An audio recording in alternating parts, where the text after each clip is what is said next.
जय श्री कृष्ण।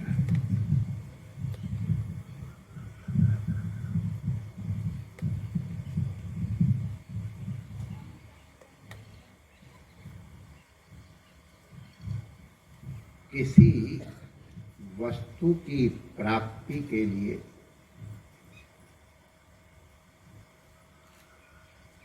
जो प्रगाढ़ इच्छा होती है उसे अभिलाषा कहते हैं।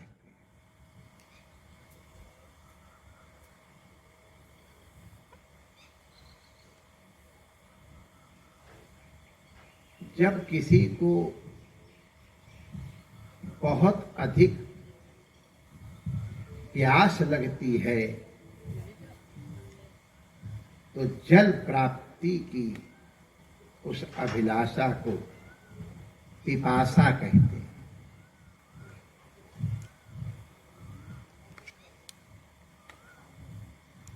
जब किसी चीज को, किसी व्यक्ति को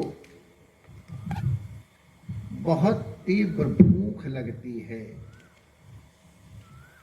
तो उसे बुभुक्षा कहते हैं। जब किसी को मोक्ष की तीव्र इच्छा होती है उसे मुमुक्षा कहते हैं।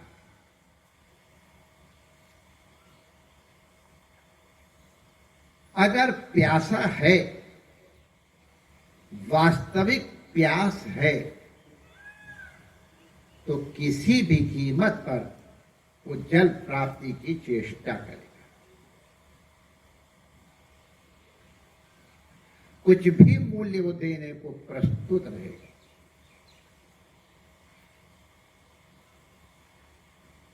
बुभुक्षा इसी प्रकार बुभुक्षतम किम न करोति पापम, हद सब कुछ करने को तैयार है।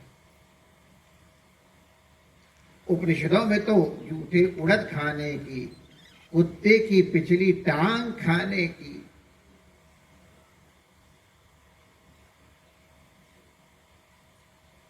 मरे हुए कुत्ते तक को स्वीकार करने की घटनाएं सुनने में आती। किसी भी कीमत पर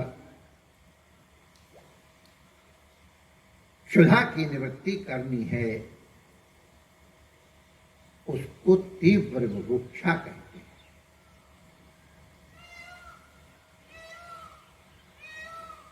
इसी प्रकार मोक्ष की जिसको तीव्र इच्छा होती उसे मुमुक्षा कहते हैं। हम लोगों ने देखा है कि इस मोक्ष के प्राप्ति के लिए परंपरा में लोगों ने कितना कितना अधिक मूल्य दिया है, मूल्य देने के लिए प्रस्तुत रहे हैं। हमारे यहां तो कहा जाता है कि अगर सिर दे करके भी प्रभु का प्रेम प्राप्त होता है तो बड़ा सस्ता सौदा है।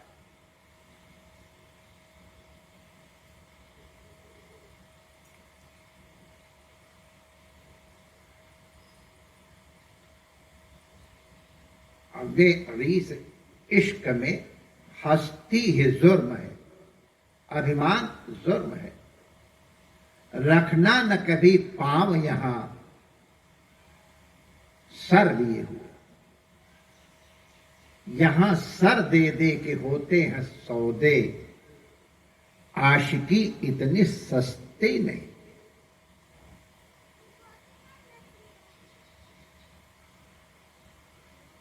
तो ये हमको एक बार देखने को मिला। हम लोग तो हरदम जिज्ञासु होते ही हैं।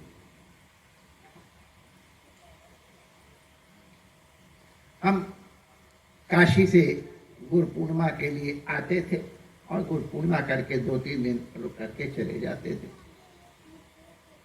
और उस समय केवल एक तूफान गाड़ी थी जो मुगल सराय उतार देती थी, मुगल सराय से वाराणसी पहुंच जाती, वही सुविधाजनक गाड़ी थी। आते भी उसी से थे और जाते भी उसी से। तो तूफान गाड़ी को पकड़ने के लिए हम रेलवे स्टेशन पर खड़े थे। अब एक गाड़ी आई और हमारी किसी कोई गाड़ी का कोई आप था, क्या करा, जंक्शन था या क्या था, क्रॉस था, तो तूफान गाड़ी को थोड़ा पीछे रोक दिया गया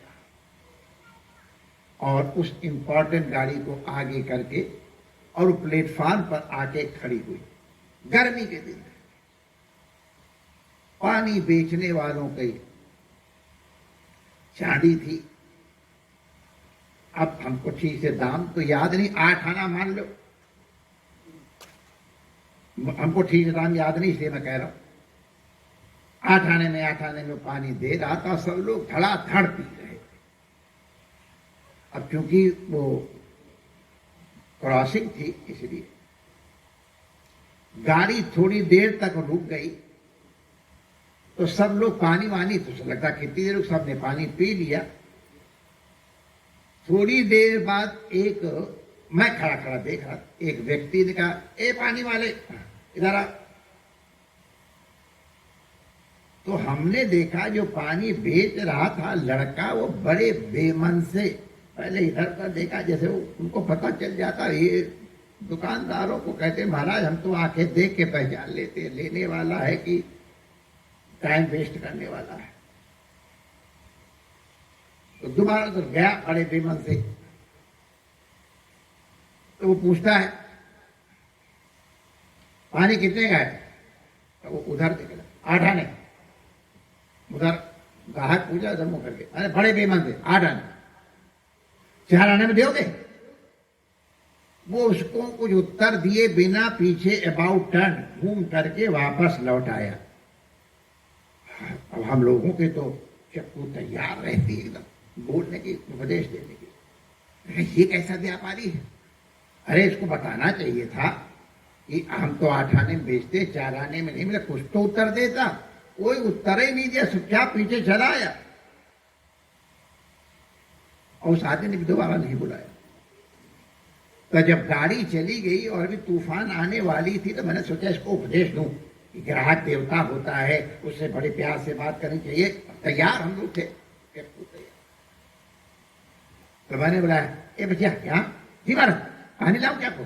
मैंने कहा नहीं महाराज आज्ञा करें। तो मैंने कहा, भले आदमी तुम व्यापारी हो, वो आदमी तुमसे पानी के लिए बुला करके दाम पूछता है, तुमने उस दाम पूछने पे इधर मुंह करके देगा, पहले गई तुम बड़े बेमन से।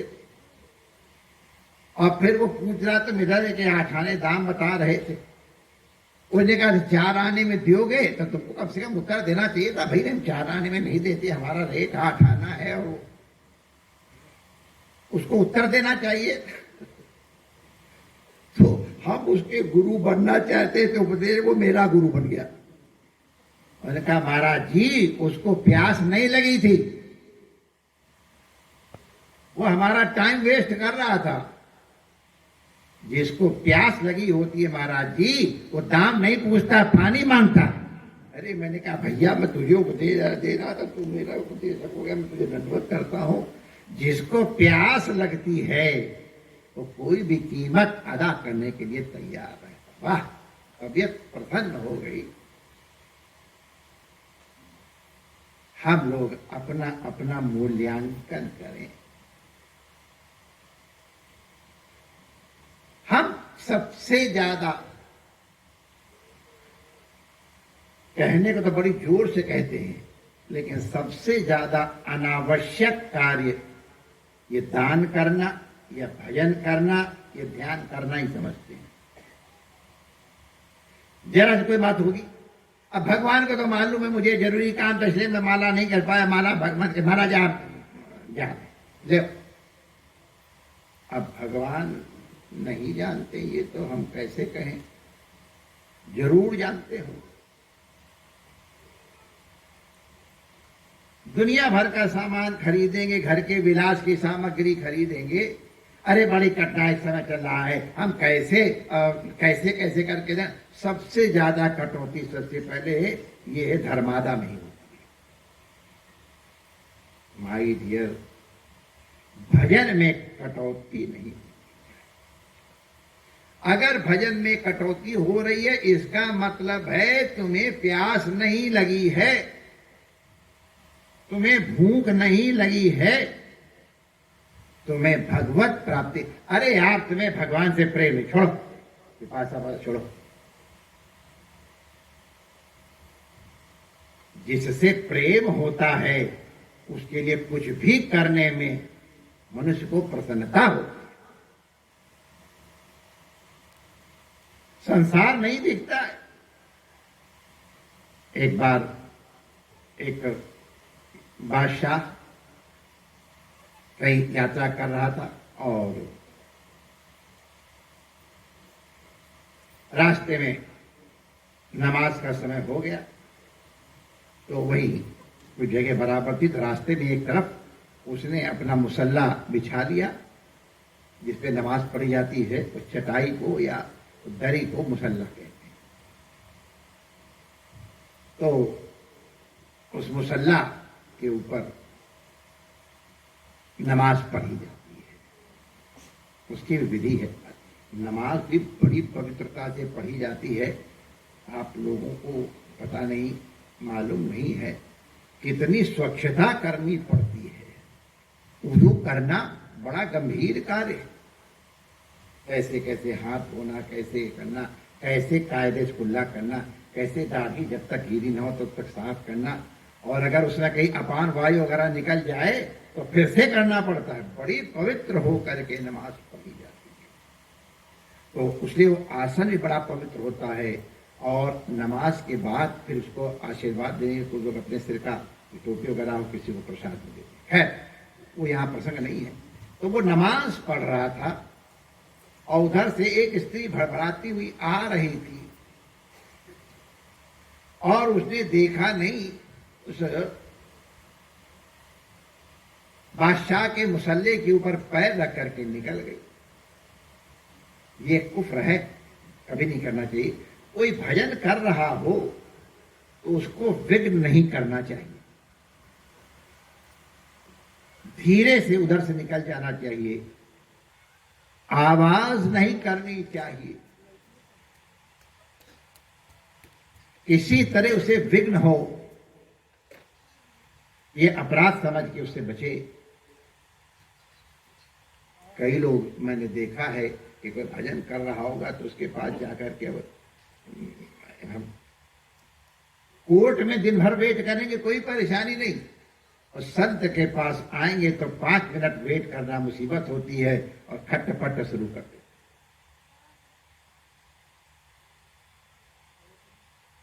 तो कभी कोई भजन कर रहा हो, उसकी आसन के आसपास भी नहीं जाना। पैर के ऊपर, मैं आसन के ऊपर पैर रखना तो बड़ा दूर का है।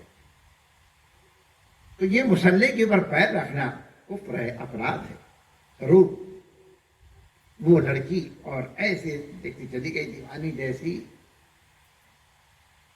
लौट करके आई, तब तक वो बादशाह की नमाज पूरी हो गई थी अल्लाह के करम से, और वो अपना बैठा था। तब तक वही स्त्री लौटती हुई दिखाई पड़ी, तो पकड़ा के बुलाया, और उनके बड़ों के साथ जो दूसरे होते हैं ना, वो जरा ज्यादा ही तेज होते हैं। आप लोगों को तो अनुभव है। यानी बेशर्म, नापाक, 2-4 और बढ़िया हमने थोड़े अच्छे के शब्द कहे। तो इस तरह से पैर रख के चली गई मुसल्ले। तो गुस्ताखी माफ आ लीजा, तुझे मालूम है कि क्या दंड होगा? हुजूर गर्दन आपके सामने है। ऐसा जब कहा तो चल दे, तुझे मरेगा हुजूर, अब गलती तो हो ही गई, तूने मुसल्ले पर पैर कैसे रखा? उन्होंने कहा गुस्ताखी माफ आलीजा, मेरे अपराध को आप क्षमा करें। मुझे खबर लगी थी कि मेरे पति बहुत दिनों बाद विदेश से आ रहे थे, वो आ रहे हैं, ये खबर सुनी तो मुझसे रहा नहीं गया। मैं बेताब होके अपने पति से मिलने जा रही थी। मुझे होश नहीं था ऊंच नीच का। हुजूर, मुझे न आप दिखे और न मुसल्ला दिखाई पड़ा। मैं वहां गई तो खैर वो खबर गलत निकली कि वो नहीं है, कोई और आए हैं। तब मैं वहां से लौट के आ रही थी तो अलीजाह का आपके सामने दर्शन हुआ। अलीजाह, मैं तो एक सामान्य दुनियावर अपने प्रीतम के लिए इतनी पागल थी कि मुझे संसार में और कुछ दिख ही नहीं रहा था। आपका मुसल्ला भी नहीं दिखा और आप उस परवरदिगार से मिल रहे थे। आपको ये नाचीज कैसे दिखाई पड़ गई? तुरंत उनको अपना अपराध मालूम हुआ कि मैं अल्लाह की प्रार्थना कर रहा था और मुझे ये स्त्री भी दिख रही है, मुसल्ला भी दिख रहा है, उसका पैर रख के जाना भी दिख रहा है। लानत है मेरी नमाज की। वाह, एक सांसारिक प्रेमी के लिए लोग कैसे तड़पते जाते हैं, ये तो आप लोगों के अनुभव हैं। अरे यार, उतनी भी तड़प अगर परमात्मा से मिलने की नहीं है तो काहे को तुम अपने को उनका प्रेमी कहते? हर कीमत देने की जो तैयार होता है, रखना न कभी पांव यहां सर। किसी भी कीमत पे अगर वो चाहिए तो अवश्य मिलेंगे, इसमें कोई संदेह नहीं है। परमात्मा आप सबका मंगल करे। आपकी इसी प्रकार की तीव्र जिज्ञासा आपके मन में जागृत हो, इस मंगल कामना सहित आप सब संतों के चरणों में प्रणाम। यहाँ उपस्थित भाई बहनों को सब तथा विज्ञान के माध्यम से हमसे जुड़े हुए भाई बहनों के लिए सप्रेम जय श्री कृष्ण पूर्वक मंगल कामना करता हूँ। आपके हृदय में इसी प्रकार प्रभु की प्राप्ति की तीव्रतम जिज्ञासा जागृत हो। जय श्री कृष्ण।